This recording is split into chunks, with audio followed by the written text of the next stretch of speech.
And about like the families that come here and that come to the states and all living, might be two families living in a two-bedroom apartment.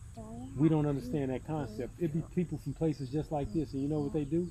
They all working, they building something. They working two or three jobs. Somebody selling fruit, somebody selling tacos, somebody working at this place and that place, and they pooling their resources together and they sending them back to their home country, and they buying stuff like this. You know what I'm saying? And they building it up for the family. And so, by the time 5, 6, 7 years have been passed, they have a whole, compound, I guess you could say. They done bought land, they got trees and fruit and, a whole farm and housing, and the whole family's there. And guess what? It's paid for. But us, on the other hand, we want to get red bottoms and benders, we at the All Star weekend, and every concert that come through and all of that.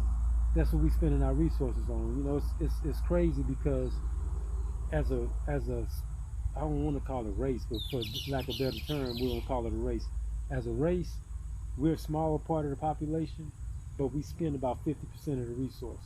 And when you look at, and this is economics, when you look at other communities, like let's say for instance the Asian community or the Jewish community, they let their money circulate 14 to 9 times through their community before it leaves the community. So in other words, you get your check, you're gonna spend it with you're gonna spend it within your community, and then that person in your community is gonna spend it with somebody else in their community, and y'all gonna go through that process, for 9 to 14 times before it goes out into somebody else's community.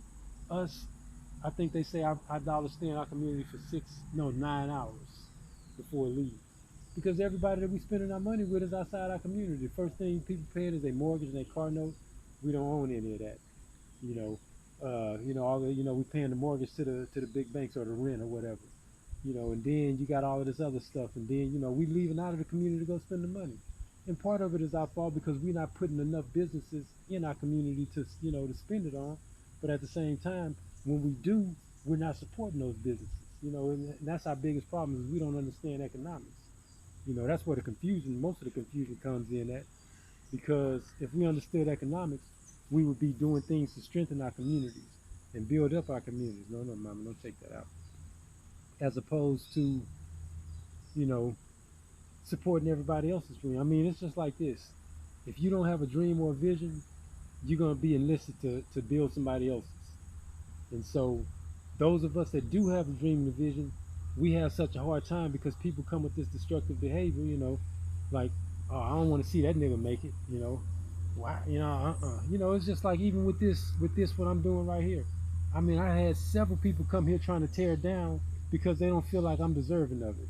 Why he got that, you know, why he got it, I ain't got it. Probably because, I done, worked and,